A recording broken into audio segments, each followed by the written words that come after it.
What's poppin', yo? Julio Fulio was killed just the other night, and there's a lot of talk about like who did it and all of that. I'm really not too concerned about all of that. I'm more interested in the conversation around not just the longevity of rappers that make his type of music, but the sustainability of the lifestyle that is required to be safe whilst making that type of music. Julio Fulio was independent. I think he just had a distribution deal with Empire. So he was making a decent amount of money. He was getting okay streams. I don't know how well his music was doing as of late. The last time I had checked, it was probably a year or two ago. I think he had a little bit under 1 million monthly listeners. It's probably gotten up now. Either way, that's a decent amount of change to be able to survive, especially where he lived. The problem comes in that a lot of these rappers that are street rappers, dissing, all of this, sometimes they can't get booked because of the nature of their music. So they have to rely on music streaming, which doesn't make much if they signed a deal. A lot of people are signed to deals. I think Young and Ace is signed to a deal. So where does this leave a lot of them with? The bookings that they can get. If someone's going to get booked for a show, you're going to know where they're at. This isn't the case with Julio Fulio, but I'm just trying to extrapolate to a broader problem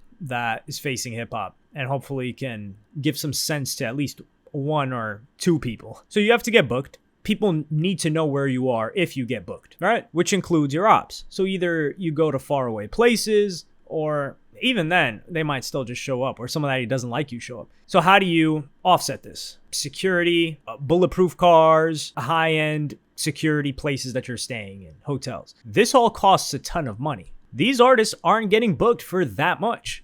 They're not the biggest artists in the game. The biggest artists in the game aren't doing this type of activity, and they could just survive off the streams. So in this case with Fulio, he was just celebrating his birthday. It wasn't, I don't think it was a business affair in Tampa that he went to tend to, but he ended up, a bunch of people, of course, hindsight is 2020. People were like, yo, he posted his location. He was throwing this pool party, and then he posted his location at this club, and then people followed him after that and then killed him. What I want to know, the most important piece of information regarding this is this the first time Fulio did this? Because if I recall, 2 years ago, when he'd be in other cities, he'd talk about, yo, we're going to do this, this, and this at this address or at this location. DM me and I'll send it to you. So if this isn't the first time that he's done it, of course he's going to feel comfortable doing it again. So you can't really come at him from that angle. Another one is the hindsight activates, but look at Young Dolph, for instance. Young Dolph, he had the money, he had the resources to have security and take all these measures. And he did take these measures most of the time. But he was in his own city. He said, you know what, I'm just going to get some cookies real quick.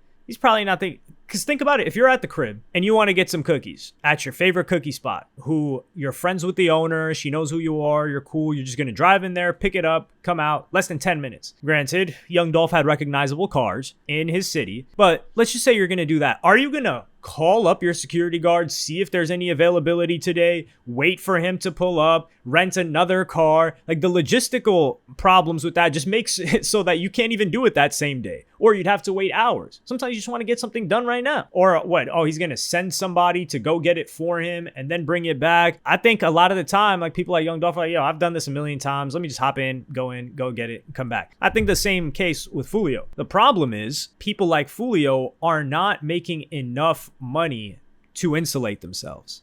Like, the ideal situation for these rappers that talk about dead people would be to live in a different country, maybe on an island, or take vacations to islands, or live far away in a different state. The problem with this is a lot of their music ties to the fact that they're close to the danger. So not only is it music that is successful and the fact that they were involved in a certain lifestyle, but it's the proximity to danger and the proximity to death of their ops that is what keeps them hot. Because Fulio and Young and Ace, nobody talked about these guys in the past 18 months. They fell out of this zeitgeist of Jacksonville drill well over 2 years ago. Fulio was actually able to maintain his career. And I kind of liked Fulio, especially the way that he spoke to people that were unaffiliated with anything he had going on. A problem with a lot of these gang members, shooters, all this, is that they want to impose whatever values, conducts that they have onto regular people, which is why you get people calling you a snitch when they're criminals. It's like, yo, you're a criminal? Stay over there. Don't try to bring your criminal code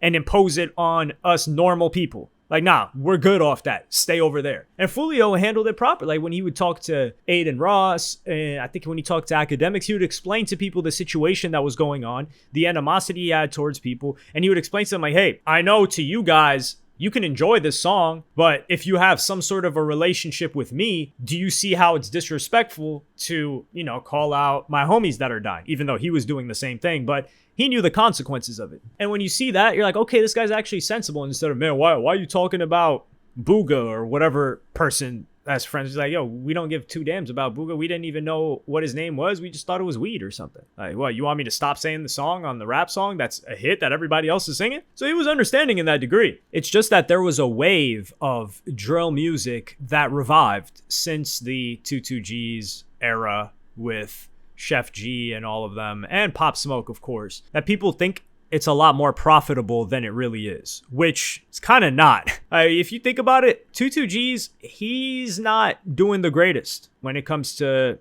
I don't want to say money, but the guy's not balling out of control. And he's making a bunch of different music now. I think he's a talented guy, but partially it's because he signed to a major label. Winner's Circle, Chef G, and Sleepy Hollow, they're doing really well business-wise. But that's because they established their own label, they never signed, and their music that does best isn't really just straight-up drill, dissent music. I feel like that phase has died out. And it was never the most profitable thing. Like, sure, you had the Pop Smokes, but the Pop Smokes weren't getting busy like these guys. These guys are out in the field just killing each other. And then you have certain people that escape it, that make that music, like Youngboy, but that's one in, 50 to 100 other rappers that had some sort of a breakout single and either died, went to prison for life or for 10, 15 plus years. And then you just have one survivor. So realistically, it's such a tough situation because the people from this background, that's all they experience. That's the quote unquote best thing they have to rap about. And they could rap about it from a different perspective instead of a taunting aspect and talk about loss. But how many of these people can reflect in that manner? And then if they do talk about it from this aggressive angle, they have to keep it up. It's not like, yo, you're not allowed to, for example, like if Fulio was in the suburbs making the same music, they're looking at him like, yo, this guy's been in the suburbs for 2 years making diss songs. Like, yo, why aren't you out in the field? These people are looking for you.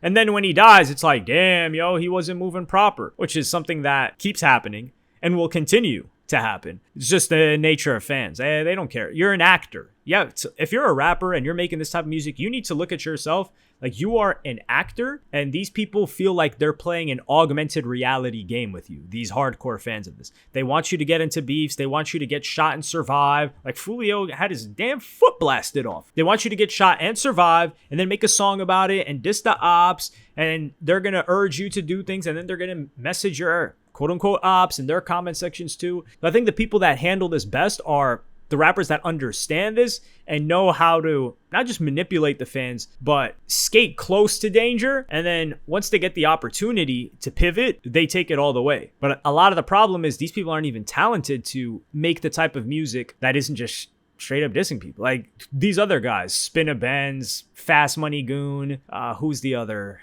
Wappa with the Choppa, I think. These guys suck. They had one song.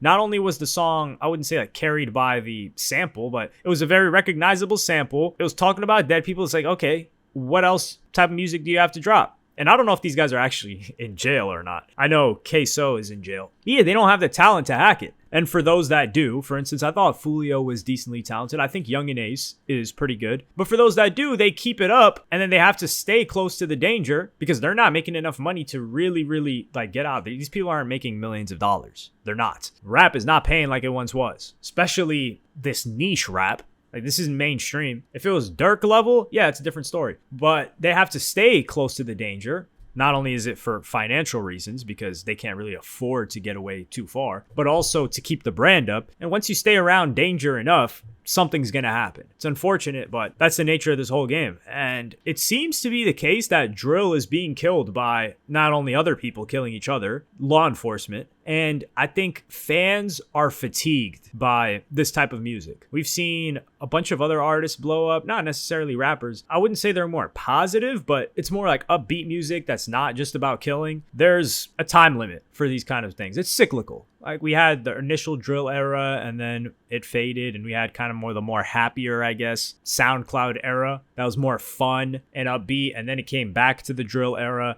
And then I think now we're in a more, or I don't know the era that we're in right now, to be honest. It doesn't even feel like an era. But I don't think this is what people are looking for anymore, which is a tough situation if you're trying to make music and do shows and all this other stuff. The amount of money that just regular rappers that want to move decently safe have to spend is egregious. And there's a disconnect between the fans who are like, yo, why did this person just have security and bulletproof cars and get a high-end hotel? Like, dog, that's like a, what, $15,000 weekend right there. Not to mention the weed and the drinks that they got to buy and all this other stuff. Like, yo, you think these rappers like Foolio got it like that? Absolutely not. But let me know what you guys think in the comments. Like, subscribe, and hit the notification bell if you enjoyed. Follow me on Twitter and Instagram. Thank you for watching. Peace.